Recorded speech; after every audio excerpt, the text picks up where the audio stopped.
What's going on, man? Welcome back to the basement. I'm Ron, and today I've been sending out trade offers in all of my Dynasty leagues. It's time to start wheeling and dealing before these rookie drafts, before the NFL draft. It's a good time to make some profit with a lot of uncertainty and kind of buzz in the air right now. And I gotta say, looking around at these rosters, I understand it's not week one. We're not in our final forms yet of what our teams are going to look like for week one. But there's a lot of roster construction malpractice going on in these streets. I see a lot of teams that have only 3 to 5 running backs and they'll have 12 wide receivers. After the top 6, you'll have roster cloggers like Donovan Peoples-Jones, Tim Patrick, Jalen Reagor, Brian Edwards, Scotty Miller, Tyler Johnson, Alan Lazard, Marcus Valdes-Scantling, whoever you want to name. And I think this is a really big mistake to be making in Dynasty leagues. In standard Dynasty leagues, you have 25 to 30 roster spots. I think 8 to 12 of those spots need to be spent on running backs at all times. Now, we're going to get into the strategy and the theory behind why that is. But if you're staring at a team right now with only 3 to 5 running backs and you're feeling bad about it because I kind of just, rained on everybody's parade, a really good way to replenish your running back depth is through the rookie draft. Those running back dart throws in the 3rd round or later of rookie drafts, when you go out there, you can get this year's Khalil Herbert, Ramondre Stevenson, Chuba Hubbard, whoever your favorite name is. So there's going to be plenty of those guys in the draft this year. You can get 2 to 3 of them in round 3, 4, 5. So we're going to talk about running back roster strategy, and then also the guys I like in this class in that range of 3rd, 4th, 5th round rookie picks that are dart throws at running back that stick out from a prospect profile standpoint. So we have a lot to get into today. As always, make sure you go down below, subscribe, leave a like. Let's go. Thirsty, trying to choose. I know I'm pretty cool. My nitty bag. All right, so let's talk about running back roster construction strategy for Dynasty. And I'm going to show the screenshot on the screen. A lot of my teams look like this, where I literally have 12 running backs and 7 wide receivers. The thing is with these teams, after the difference-making wide receivers, I'm confident that once these wide receivers are in a spot in a range of the draft where they're not going to be making my starting lineup, I'm good on them. Once you get past those top 60 or so wide receivers in seasonal ADP and you run into the James Washingtons and KJ Osborns and Donovan Peoples-Jones of the world, I'm avoiding those guys at all costs. It is so rare for any of those guys to return difference-making type production in that range or ever accrue meaningful trade value. Now, I use this example all the time, but last year we had Michael Thomas. He goes down. Marcus Callaway comes into his starting wide receiver spot. Everyone thinks, okay, it's Marcus Callaway season where he's going to be a wide receiver 3 in fantasy. He goes out there, was irrelevant. You saw the same thing with Travis Fulgham, I think the year before that.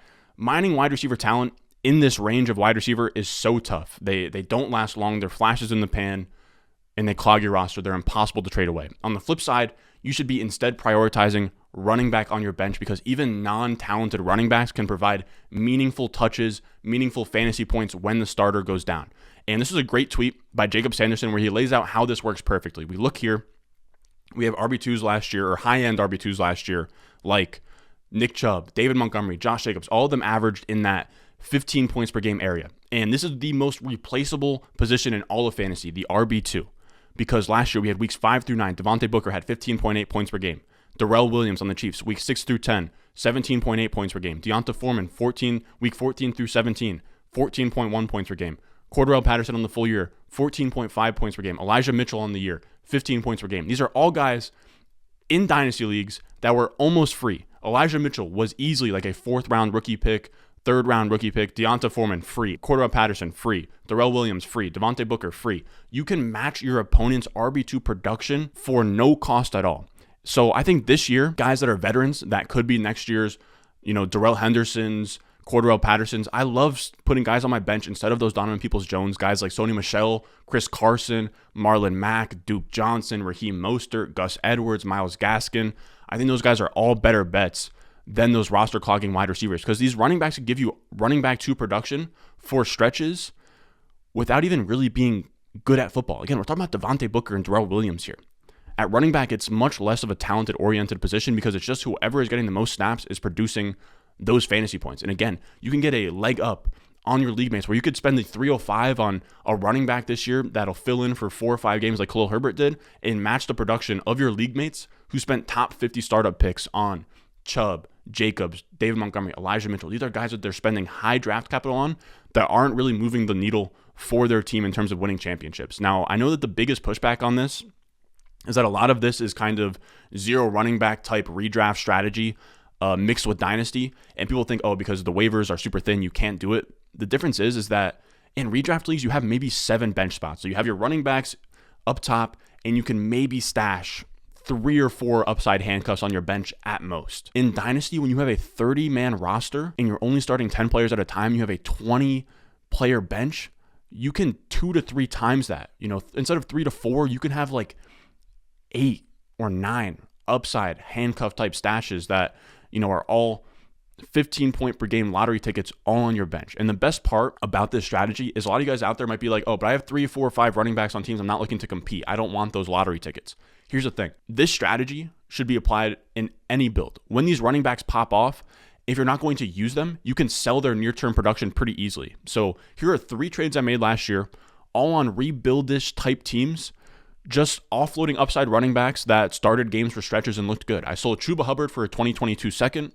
I sold Alex Collins and Darrell Henderson for a 2022 first. I sold Cordarrelle Patterson for a 2022 second. These are all deals that you can't make now with these running backs, but at the time when they get into that starting role, people get very desperate. Last year we had guys get injured like McCaffrey. You had Saquon go down. Chubb went down for stretches. You have all of these guys that get hurt, especially last year when it was just an absolute shit show. Like Derrick Henry went down, and you had, I want to say Alvin Kamara even missed a stretch. It gets ugly at running back, and supply and demand, starters get hurt. You have guys on your bench. If one of them benefits from that, you can then, ship them off. It's really, really solid.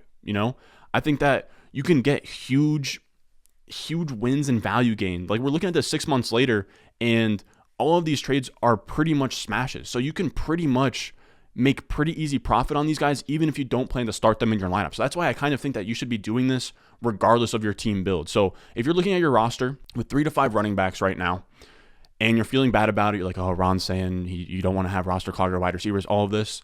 The easiest way to replenish that running back pool, especially with taxi squad spots, where you can then extend that like 25 to 30 out to like 33, is with your late round running backs in rookie drafts. Do not draft this year's Anthony Schwartz. Do not draft this year's Nico Collins, Josh Palmer's. In the 3rd rounds, 4th round, 5th rounds of rookie drafts, you should be prioritizing the running backs in that range because they have the easiest path to production, to increasing trade value. So now let's get to the juicy part where we break down my top 5 rookie running back targets, not really in a particular order. These are ordered by just rookie draft ADP from Adeko, but my top 5 rookie running back targets outside of the top 30 or so picks in rookie drafts that don't get a ton of shine, that don't get a ton of, airtime on these videos, these episodes, these podcasts or whatever. So I want to talk about them. The guys that kind of popped a little bit in my model, some guys that flash here and there, some guys that didn't really pop in my model, but are guys that I'm interested that are, outside of the top 30 or so picks in rookie drafts. And the first one we're going to talk about is Pierre Strong, running back out of San Diego State. He's going at the 312 in rookie drafts right now. And he is a really fun prospect. He's an FCS guy. And the biggest positive on his profile is athleticism. He murdered the combine. He put up a 4.37 in the 40, 86th percentile burst, 75th percentile agility. We want athletic running backs, guys that have, take it to the house type speed with that 4.37, guys that are bursty, explosive. We want guys that flash when they're on the field. They can give us a lot of upside. We want guys that can turn maybe 10 touches into like 15 fantasy points in a given week. Now, this is at South Dakota State, but he had 2 seasons with 20 or more receptions with a career high target share of 11%. So he can catch the football. He can pretty much do it all. He also had 2 1,000-yard rushing seasons. He averaged 7 yards per carry on his career. Again, South Dakota State, but it's worth mentioning. He also looks really good on tape. I went through my database just for fun and sorted by Lance Zierlein grade of all of the FCS running backs in my database. He has the highest Lance Zierlein grade of all time for FCS running backs, and it's not close. He has 6.12. The next highest is 5.9. He is in that range of guys like Chase Edmonds, Tariq Cohen. I think David Johnson's a little bit of a stretch. He's not going to get day 2 draft capital, but I think Chase Edmonds and Tariq Cohen and even like a Jerick McKinnon are all really solid comps. And I think when we're talking about his cons, right? So we're going to talk about like the pros and the cons of all of these late round running back prospects. Obviously, none of these guys are going to be perfect prospects. I think the main drawbacks on Pierre Strong is, again, FCS competition, so you got to dig him a little bit for that. And he's a little bit undersized at 5'11", 207 pounds. So he is a little bit more frail. It's not too bad. I think it just kind of shows he'll never be a main back again when we're drafting in this range. you're not going to really get a bell cow, right? 5'11", 207. He's much more of probably like a main committee guy. I think 5'11", 207 is actually almost identical to like a Tevin Coleman build, where he could be like a 1A to a 1B or a 1B to a Devonta Freeman kind of thing. And I think he could probably be someone that could sort of pop. Now, I'll also say the other ding on him is that he's 23 years old, which is pretty common for a guy that's at an FCS school. He's 23. He's a non-early declare. So it's a little bit of a ding on him, but I like him as a nice upside swing with the athleticism, with the explosion. He kind of comps a little bit to a Tevin Coleman, to a Tony Pollard. Now, these are very high-end outcomes for Pierre Strong, but he looks similar to those guys. Now, right now in the NFL draft, he's projected as a 5th rounder. So again, he's going to be a dart throw, but he's a guy that I like a swing on in that 312, 4th round range of rookie drafts. Next up, we have Kevin Harris, running back out of South Carolina. He's going at the 403 in rookie drafts right now. And the biggest reason to love Kevin Harris is he has NFL back size. He is a grown man. He is 5'10", 221 pounds, and he's also explosive. He has an 89th percentile burst score on Player Profiler. He also fits that nice age profile we like of 21 years old, early declare. He broke out as a true freshman. Lance Zierlein comps him to Carlos Hyde, also called him like a grown-ass man, like drags people when he runs in like the pros part of his film breakdown. So he looks good. Lance Zierlein likes him. He looks good on tape. He's a between the tackles guy, and I think that the main drawbacks on him is the long speed. He runs in like the 4.6s, so he's not really going to break anything away. He was an average pass-catching back, and he also had this really, I'm not going to say gruesome, but he had this back injury in college, which is always a tough sign, right? So medicals could cause him to not be drafted highly, where right now he's projected to be an undrafted free agent, which is a pretty big ding. And the other side of that is just back injuries are brutal, where it's just a part of your body that always nags at you. Like a guy in the NBA, I know Michael Carter has back injury problems, and Michael Porter Jr., and he struggles to get on the court. Back injuries are a problem, but if he gets day 3 draft capital and a team takes him like 5th, 6th rounds, which I think is in the range of outcomes, then that'll probably clear the medical drawbacks. But if he does go undrafted, then at that point, he's not as much of a target for me. I know he's projected to be undrafted, but he does seem like a guy that could go 5th round, 6th round, 7th round. So we'll wait and see with Kevin Harris. He has the size, the explosion. It just comes down to the medicals, I think, with Kevin Harris. Our third late round running back target is Tyler Goodson out of Iowa, 407. I love Tyler Goodson. He runs a 4.42, 77th percentile burst score, 96th percentile agility score, and we love guys that are that agile and that bursty. He is a guy with a 96th percentile agility score at that size of like 5'9", 197. He reminds me of a Nyheim Hines, Tariq Cohen type build. I will say, Player Profiler is comping him to CJ Spiller. That is the very, very high end of his range of outcomes, but CJ Spiller is in that similar size range. Now, with these prospects, I'm highlighting their athleticism first and foremost, just because, the Player Profiler screenshot and all that. Athleticism isn't a huge input for me. It's just a big plus, especially with these late round guys where we want them to pop and, look good in camp. I think athleticism kind of contributes to that. But a big part of Tyler Goodson's profile is that the guy was a mega producer in school. His receiving yard market shares are on the screen. He hits thresholds across all 3 years. He hits thresholds across all 3 years, rushing the football as well. He broke out his first year. He's a very solid prospect from a production standpoint. He does look, again, like Nyheim Hines, like a Tariq Cohen. The question really just comes down to draft capital. Right now he's projected as a 6th rounder, which is pretty tough. We hope that he goes maybe a little bit earlier than that, maybe 4th, 5th round, and he can seize a bigger role than satellite back. But I think at the worst case scenario, again, I think that he is a nice satellite back in the Nyheim Hines, Tariq Cohen's, Chris Thompson, J.D. McKissick's of the world, in that range, which is solid. In PPR leagues, when you're getting a guy at like the back end of the 4th round, he comes in, he gets a bunch of receiving work. I think Tariq Cohen has like a 50-plus reception season. So Tyler Goodson, again, a nice satellite back with more upside to be more than just a satellite back, but he is a nice swing in the 4th round. Then we have Keontae Ingram out of USC at the 409 in rookie drafts. And this is a guy that my model actually doesn't love. Now, when I say doesn't love, all of these guys are bronze prospects. It just comes down to where among the bronze prospects. So we're talking about an RS grade of like 5.3 versus like 4.6. That's where Keontae Ingram is. He's on the lower end of things, but he's a guy I'll be pushing up manually in my rankings because I like him. He was a 4-star prospect in high school. He has good size at 6 foot, 221. That's a big boy. And he runs a 4.53. So he has a nice 3-down size, speed. He has 3-down skill set. He had 27 receptions as a true freshman at Texas. He's passed 20 receptions 3 out of his four years. Film guys seem to love him. I know Noah Hills over at BDGE likes him. The biggest knock on Keontae Ingram, especially in my model, is that he didn't declare early and that he's not 21 years old. He also had a really bad down junior year where that also takes down a lot of his average metrics over his entire career because his junior year was so bad from a market share standpoint. It's tough to blame him, though. The reason why that was, and the reason why he started at Texas and transferred to USC, is a legendary running back prospect in Bijan Robinson steps onto the field. Keontae Ingram's junior year, where he's supposed to, ball out and probably get drafted on day 3.